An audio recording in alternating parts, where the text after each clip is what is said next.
မင်္ဂလာညာချမ်းလေးပါခင်ဗျာကျွန်တော်တို့ရဲ့ဇလန်တစ် channel လေးကနေအားလုံးကိုပြန်လည်ကြိုဆိုလိုက်ပါတယ်ဗျာဒီကနေ့ညမှာတော့စာရေးဆရာဇေယနာရောင်မညရေးသားထားတဲ့အောင်မြတ်တာနဲ့ခေါင်းစဉ်ဘော်ကကြက်တစေးဆိုတဲ့ဇေဝင်စားပွဲရဂမ်ဘီယာဇလန်ကောင်းလေးကိုပြောပြတင်ဆက်ပေးလိုက်ပါတယ်ခင်ဗျာနားဆင်ခံစားပေးကြပါဦးခင်ဗျာဇလန်လေးမစခင်မှာကျွန်တော်တို့ရဲ့ဇလန်တစ် channel လေးကို like and subscribe လုပ်ရသေးသူများလောက်ထားပေးခဲ့ဖို့တောင်းဆိုလိုက်ပါရစေခင်ဗျာ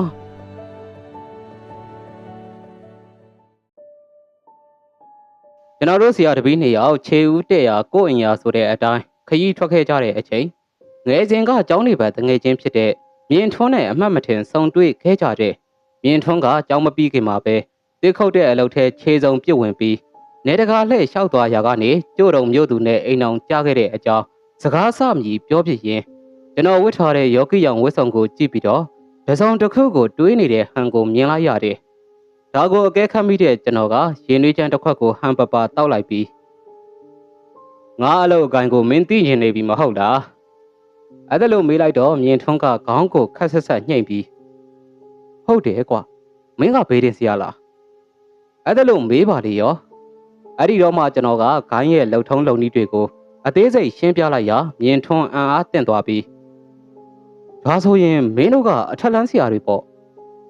အေးအဲ့လိုပြောလို့ရပါတယ်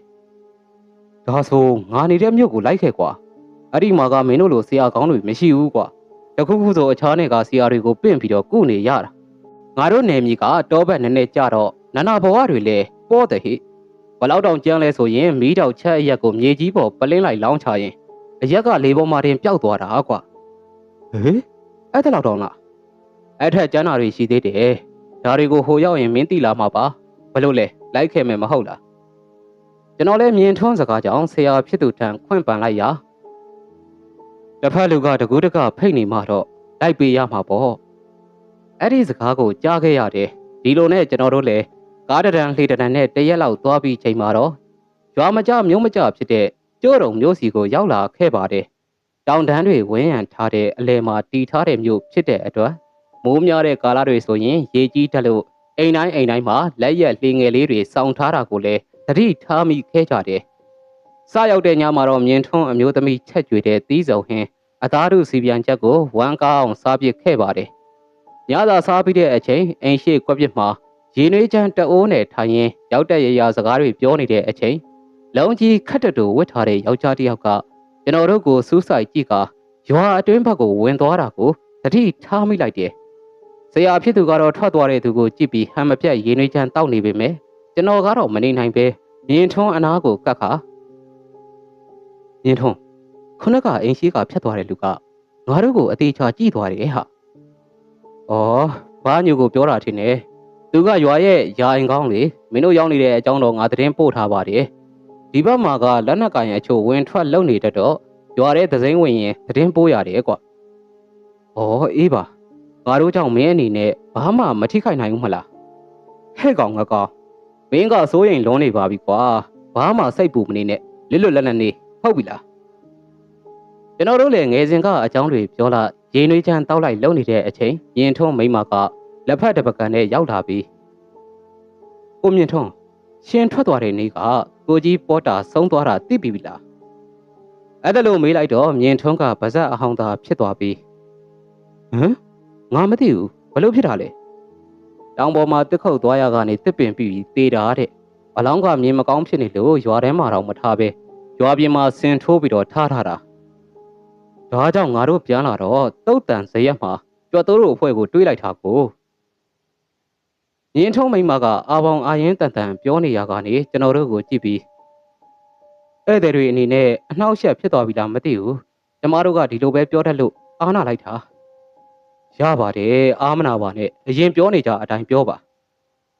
ကျွန်တော်လည်းမြင်ထွန်းကိုမျက်စာပြပြီးတော့ဆက်ပြောဖို့ဟန်ပြူးလိုက်တယ်ကိုပေါ်တာအာတုပကဘယ်နေလဲမနှက်ဖြန်ချမယ်ပြောတာပဲအာတုပပို့ရင်တော်လဲသွားပြလိုက်အောင်အေးပါငါအဲ့ဒီလောက်လူမှုရေးမခေါင်းပါဘူးမြင်ထွန်းကစကားစကိုဖြတ်ပြီးလက်ဖက်သက်ကိုခတ်စားနေတဲ့အချိန်အမလေးကဲရပါအောင်တရေအဲ့ဒီလိုအတန်နန်းနဲ့အတူကြွတိုးတို့အဖွဲ့ကဒိုက်ခရိုက်ပြေးလာတာကိုမြင်လိုက်ရတယ် ဟေးဘာဖြစ်တာလဲမြင်ထုံးကကွပြစ်ဘောကနေအလောတကြီးပြေးဆင်ပြီးတော့မေးလိုက်တော့မနာတမ်းပြေးလာရလို့အမောဖောက်နေတဲ့ကြွက်တိုးကအလောင်းစင်မှာရှိတဲ့မသားကရုတ်တရက်ထထိုင်လာလို့ဗျဟေးမင်းနဲ့အတူစောင့်နေတဲ့ကောင်းလေးရောသူတို့ကိုယ်တော်လှည့်မကြည့်အောင်ဒီကောင်းလေးဘယ်မှာကြံခဲ့လဲမသိပါဘူးဗျာရင်ဘက်ကိုလက်နဲ့ဖိပြီးအမောဆို့နေတဲ့ကြွက်တိုးကိုရေတစ်ခွက်ကမ်းပေးပြီးအနားယူခိုင်းနေတဲ့အချိန်ရွာတွေကလူတွေရောက်လာပြီးကြွက်တိုး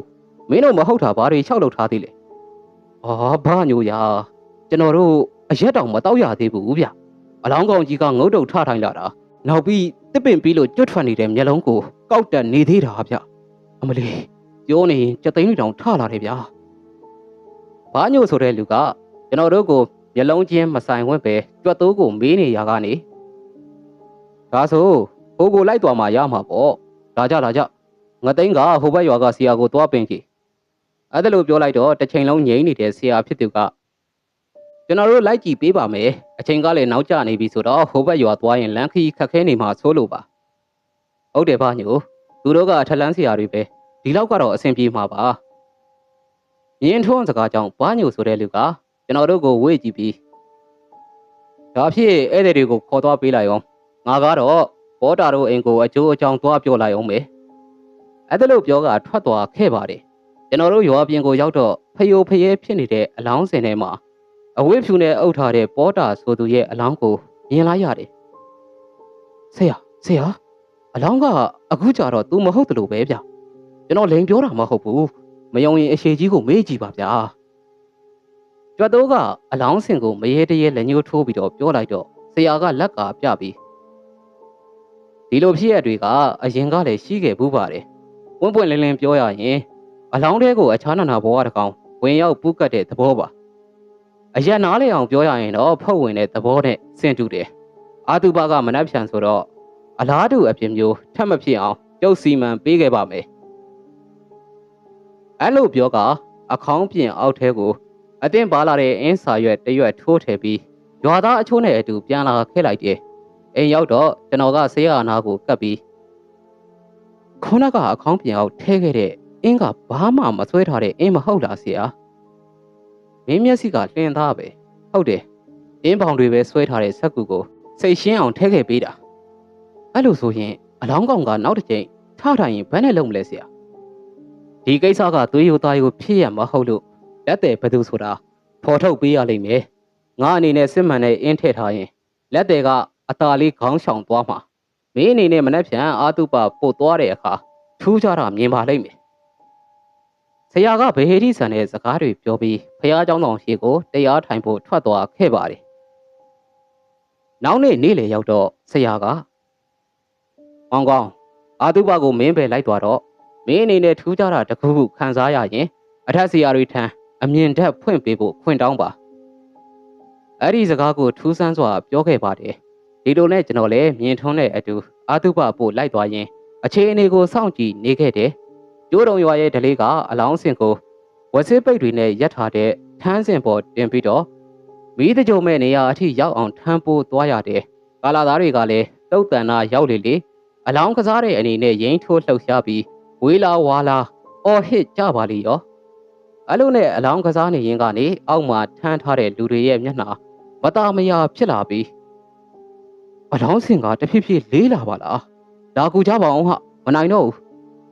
အဲ့ဒါလိုအော်တန်ကိုကြားလိုက်ရတယ်တကယ်လဲအလောင်းစင်ကလူ10ယောက်လောက်ထမ်းထားတဲ့ကြားထဲကနေဤကနေဖြစ်နေတာမြင်တော့ဆရာပြောတဲ့စကားကိုအမှတ်ရပြီးအမြင်ထက်ဖွင့်ပေးဖို့အထက်ဆရာကြီးတွေထံခွင့်တောင်းကစိတ်ကိုစူးစိုက်ပြီးကြည့်လိုက်ရာ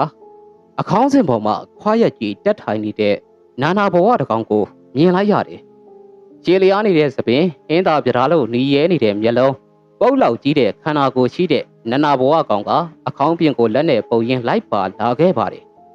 တကြိုမဲနေရာကိုရောက်တော့သေဆုံးသူရဲ့လက်ပြာကိုခေါ်တဲ့အချိန်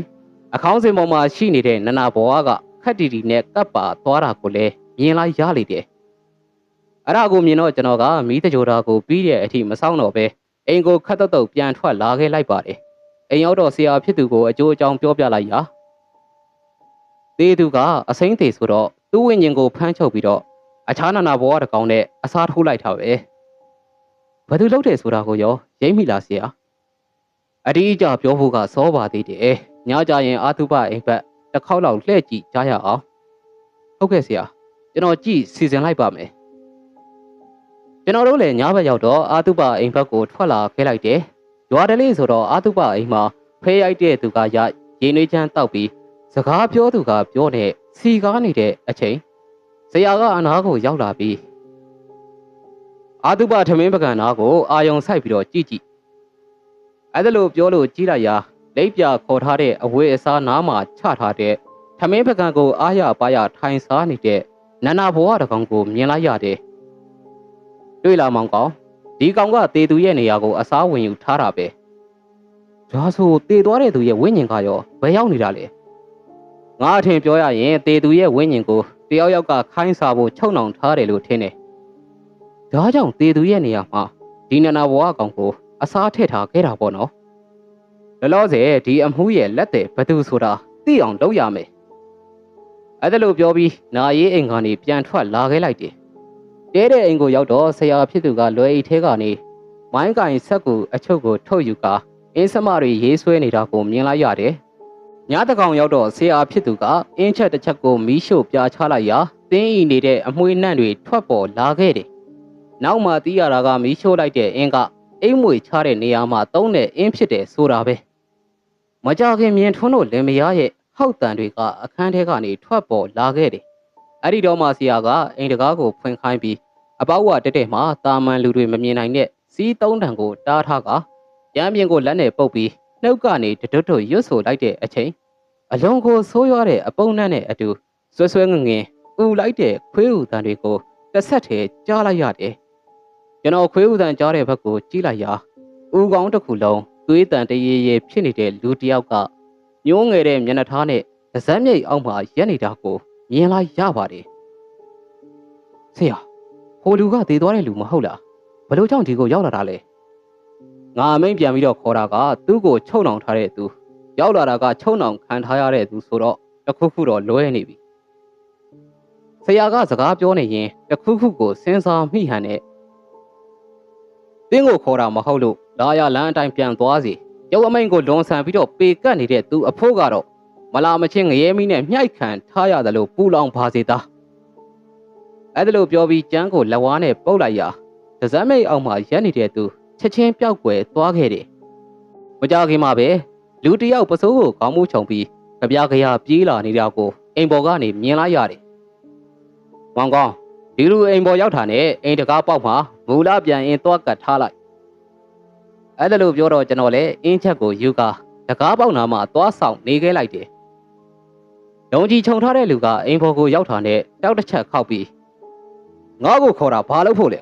။လေတံကိုပြင်ပြီးပြောပါဘာညိုတင်းမျက်နှာကိုမမြင်ရအောင်ဖုံးကွယ်ထားပေမဲ့တင်းဘသူလဲဆိုတာကြုတ်သိတယ်။ကျွန်တော်လည်းတကားပေါက်မှာမူလပြန်ရင်ကိုကတ်နေရင်ဘာညိုဆိုတဲ့အတန်းကြောင့်လှည့်ကြည့်လိုက်ရာလုံကြီးခြုံထားတဲ့သူကထီမထင်တဲ့ရေတံနဲ့ရဲလိုက်တာကိုကြားလိုက်ရပါတယ်။ကျုပ်ဘသူလဲဆိုတာသိနေပါလား။တင်ပါလို့တေသူရဲ့ဝိညာဉ်ကိုချုပ်နှောင်ပြီးအခြားတစ်စေတကောင်နဲ့အစားထိုးခဲ့တာလေ။ငါကဓာမျိုးတွေလောက်လာတာနှစ်ပေါင်းများစွာကြာပြီကွာ။ငါလောက်ထားနင်တို့ကဘာလို့ဝင်ဆွတ်ဖတ်ချင်းနေတာတော့။ဘာညိုကဒီရွာလူတို့ရဲ့လေးစားခြင်းကိုခံနေရတဲ့သူမဟုတ်လား။ဒီလောက်ရမျိုးကိုမလုံးသင့်ဘူးလို့တော့ထင်မိတယ်။ဆရာလေးတို့ကပညာစွမ်းလေးထက်တာနဲ့သူများပိုင်တဲ့ထဲလာပြီးအမိန်တွေဘာတွေပေးချင်နေတာပေါ့လေဘာညိုဆိုတဲ့ကောင်ကလည်းမှန်တယ်ထင်ရင်ဘယ်တော့မှနောက်မဆုတ်ဘူးဟဲ့ဘာညိုကမန်ပပါနဲ့ပြောပြီးပေါင်ကိုလက်ဝါးနဲ့ပုတ်လိုက်ရာအိမ်ပြင်အမှောင်တူတဲ့ကနေတဝီးဝီးမြည်တန်တဲ့အတူကွန်းသီးလုံးလောက်ရှိတဲ့ပတုံးကောင်တွေပြန်လာတာကိုမြင်လိုက်ရပါတယ်ပတုံးကောင်တွေကလှက်ထားတဲ့အိမ်တကမားပေါက်ကိုဖြတ်ပြီးအထဲကိုဝင်လာတာနဲ့မူလပြန်ရင်အစွမ်းကြောင့်ငကုတ်ပုံစံပြောက်ပြီးခြုံခဲတွေအဖြစ်ပြောင်းလဲသွားကြတယ်ဘာညိုသိပညာတွေအကုန်ထုတ်သုံးရင်အောင်ကျုပ်ကိုနိုင်မှာမဟုတ်လို့ဒီလောက်နဲ့လက်လျှော့ပါတော့လက်မလျှော့နိုင်ဘူးဟဲ့ဒီနေ့တခွင်မှာဘာညိုတက်လို့တေခဲ့တဲ့ဆရာတွေလက်ချိုးမရည်နိုင်တာကိုမသိတာလားဟမ်ဒါဆိုဘာညိုနဲ့ကျုပ်ခရီးတစ်ခုလောက်ရအောင်ဘာညိုကျုပ်ကိုကြိုက်တယ်လို့တိုက်ကျုပ်ရှိမှရှိတဲ့ဖျောင်းနိုင်ပြီးငိမ့်ရင်ဘာညိုနိုင်မယ်မီးမငိမ့်ဘူးဆိုရင်တော့ဘာညိုပညာတွေအကုန်ဖျားစီလှူရမယ်ဘလို့လဲသဘောတူလား မလောက်လေးမလောက်စားငချွတ်ရွယ်လေးကစိန်ခေါ်နေတဲ့အတွက်ဘာညိုမျက်နှာရဲကနေဖြစ်သွားပြီးလက်ခံတယ်ငါချုံးရင်ပညာတွေအကုန်လှူမယ်ဒါပေမဲ့မင်းတို့စီရင်ထားတဲ့အင်းတွေအကုန်ဖယ်ပေးရမယ်ကောင်းပြီကျုပ်ဖယ်ပေးမယ်မောင်ကောင်းကြီးတားထားတဲ့စီးနဲ့မူလပြန်အင်းတွေကိုဖယ်ထုတ်လိုက်ကွာကျွန်တော်လည်းပွဲကြီးပွဲကောင်းကြီးရတော့မှာမို့အတားအဆီးတွေကိုအလင်းအမြန်ဖယ်လိုက်ပြီးမလန်းမကန်းကနေအခြေအနေကိုစောင့်ကြည့်နေလိုက်တယ်ဘာညိုကပွဲစားတာနဲ့ဆရာစီကိုပညာဆက်တွေလွှတ်ပြီးအသေးတက်ဖို့စ조사ပေမဲ့ဆက်တွေကအရှိမရှိတဲ့ဖျောင်းနိုင်မီးကိုတောင်လှုပ်ရမ်းအောင်မလုပ်နိုင်တာကိုမြင်လိုက်ရတယ်။ဒါကိုလက်မလျှော့သေးတဲ့ဘာညိုကဗဇက်ထဲမှာဝါထားတဲ့ကွန်ဖက်တွေကိုလက်ဝါးပေါ်တင်ပြီးဘယ်လက်ဝါးနဲ့ရိုက်ချလိုက်ရာကွန်ဖက်တွေကနေမဲနံနေတဲ့ပြားကောင်တွေအဖြစ်ပြောင်းသွားပြီးဆရာဖြစ်သူကိုကြိုက်ခဲဖို့တိုးဝင်သွားကြတယ်။သို့ပါတော့လေအနားမရောက်ခင်မှာပဲလျှက်စစ်နဲ့တို့ခံလိုက်ရတဲ့ချင်းတွေလိုတစ်ဖြက်ဖြက်လူပြီးအောက်ကိုပြုတ်ကျသွားခဲ့ပါတယ်။ဘာညိုကတော့လက်မလျှော့သေးပဲအတိုက်ပေါင်းဆောင်နဲ့တိုက်ခိုက်နေပေမဲ့ဆရာကတော့တမလီခွေထိုင်တာတောင်မပြတ်ပဲဘာညိုကိုပြုံးပြုံးကြီးစိုက်ကြည့်နေခဲ့တယ်။နောက်ဆုံးဘလုံးမှမရှင်နိုင်တော့တာကိုသိတဲ့အတွက်ရှက်ရမ်းရမ်းပြီးလူချင်းဝင်လုံးဖို့ကြိုးစားရာအခြေအနေကိုအကဲခတ်နေတဲ့ကျွန်တော်ကအလင်းအမြန်သွားပြီးဘာညိုရဲ့မျက်နှာကိုလက်သီးနဲ့၃ချက်လောက်ဆင့်ထိုးချလိုက်ရတယ်။အဲ့ဒီတော့မှဘာညိုဆိုတဲ့လူအပိုးကျိုးသွားပြီးငြိမ်ကျသွားခဲ့တယ်။ဆရာကတော့ဂရိမတီတဲ့အတွက်စိတ်ပြက်လက်ပြက်ဖြစ်ခါဘာမှထပ်မပြောတော့ပဲအထက်ပုဂ္ဂိုလ်တွေနဲ့သာသနာဆောင်နတ်မင်းတွေကိုပင်းဖိတ်ခါဘာညိုကိုယ်ထဲမှာရှိတဲ့ပညာတွေအားလုံးကိုဆက်ဖြတ်စမားနဲ့တစားစီဖြတ်တောက်ပစ်ခဲ့တယ်။ပညာဇက်တွေကုန်တာနဲ့ဘာညိုဆိုတဲ့လူလဲသူ့အပြစ်ဒဏ်သူခံရကတငုံကိုတီဖြစ်လာပြီးအိမ်ပေါ်ကနေဂမူးရှူရူပြေးဆင်သွားခဲ့ပါတယ်။ဘာညိုပညာပြတ်တာနဲ့သူချုပ်နှောင်ထားတဲ့သူတွေအားလုံးလွတ်မြောက်လာပြီးတော့ရွာထဲမှာလှည့်ပတ်သွားလာနေတာကြောင့်တရွာလုံးမှာရှိတဲ့ခွေးတွေရဲ့ဦးတန်တွေကတိတ်ဆိတ်နေတဲ့ညအချိန်ကိုလှုပ်ရှားစေခဲ့တယ်။ကျွန်တော်နဲ့ဆရာကလည်းချက်ချင်းဆိုသလိုဆိုင်ရာပုဂ္ဂိုလ်တွေဖြစ်တဲ့မျိုးဆောင်နဲ့ရွာဆောင်နဲ့တောဆောင်နဲ့တောင်ဆောင်နဲ့တွေအပြင်နတ်မြတ်နှကောင်းတို့ကိုပင်းဖိတ်ခါလွတ်မြောက်လာကြတဲ့နန္နာဘွားတွေကိုခိတ္တချုပ်နှောင်ထားဖို့အမိန့်ပြန်ခဲ့ကြရတယ်။အဲ့ဒီတော့မှခွေးဦးတန်တွေစူညံနေတဲ့အတန်တွေချက်ချင်းဆိုသလိုငြိမ်သက်ခါပုံမှန်အတိုင်းပြန်ဖြစ်သွားခဲ့တယ်။တမှုပြီးသွားတော့နောက်တမှုဖြစ်တဲ့အာတုပအင်္ဂါတစေကိုအမိန့်ပြန်မောင်းထုတ်ပြီးကာယကံရှင်ဝိညာဉ်ကိုသူ့နေရာပြန်ရောက်အောင်ပို့ဆောင်ပေးဖြစ်ခဲ့ပါတယ်။ကျွန်တော်တို့လည်းကျိုးတုံမြို့မှာတစ်ပတ်လောက်နေပြီးအာတုပရက်လေနေမှာတော့မကြုံမလို့သေးတဲ့သူတွေအတွက်ရည်စူးပြီးကောင်းမှုကုသိုလ်တွေလုပ်ပေးကအမျှအတန်ပေးဝေတော့အချိုးတစ်ဝက်ကအပီးတိုင်လွတ်မြောက်ကြပေမဲ့အချိုးတစ်ဝက်ကတော့မကျွတ်လွတ်ပဲရွာနီးချုပ်ဆက်ကတစ်ပင်တွေမှာမိခိုးနေထိုင်ကြတာကိုလည်းမြင်တွေ့ခဲ့ရတယ်။ကျွန်တော်တို့မပြန်ခင်တရက်မှာတော့ရင်ထွန်းကသူ့ကိုလည်းဂိုင်းပညာပေးပါဆိုလို့ဆရာကိုယ်တိုင်ဂိုင်းတော်ရဲ့အောက်ကိုသွတ်သွင်းကကြင့်ကြံအားထုတ်ရမယ့်ပညာရက်တွေကိုသင်ကြားပေးခဲ့လေတယ်။ရင်ထွန်းကနေအစားပြုခဲ့တဲ့ဂိုင်းပညာကတဖြည်းဖြည်းဆိုသလိုကျို့တုံမြို့မှာနာမည်ရလာကတပည့်ဦးရည်တွေကလည်းတရက်ထက်တရက်တိုးပွားလာခဲ့ပါတယ်။ဘာညိုကတော့သူ့ပညာသူပြန်ဆူးပြီးယူသွတ်တဲ့ဝေဒနာနဲ့ပဲကွယ်လွန်သွားခဲ့တာကိုလည်းသတင်းစကားပြန်ကြားခဲ့ရတယ်။ဒီဖြစ်ရပြီးတော့အောင်မြတ်သားတို့ဆရာတပည့်တွေရွှေခလုံရွာဘက်ကိုရောက်ရှိခဲ့ပါတယ်။အဲ့ဒီရွာမှာတော့အပြိုစင်9ယောက်ရဲ့သွေးနဲ့ကာမသိဋ္ဌိကျင့်စဉ်ကျင့်ကြံဖို့လုပ်နေတဲ့သူကိုခက်ခက်ခဲတားဆီးခဲကြရပါတယ်။ဒီအကြောင်းအရာကိုတော့အောင်မြတ်သားနဲ့ကာမသိဋ္ဌိကျင့်စဉ်ဆိုတဲ့ဇာတ်လမ်းလေးမှာအားလုံးကစောင့်မျှော်နားဆင်အားပေးကြပါအောင်ခင်ဗျာ။ဇာတ်လမ်းလေးကိုပြီးဆုံးအောင်နားထောင်ပေးကြလို့အားလုံးကိုကျေးဇူးတင်ပါတယ်။အစီအစဉ်တင်ဆက်သူကတော့ကျွန်တော်ကျော်ထက်ပဲဖြစ်ပါတယ်ခင်ဗျာ။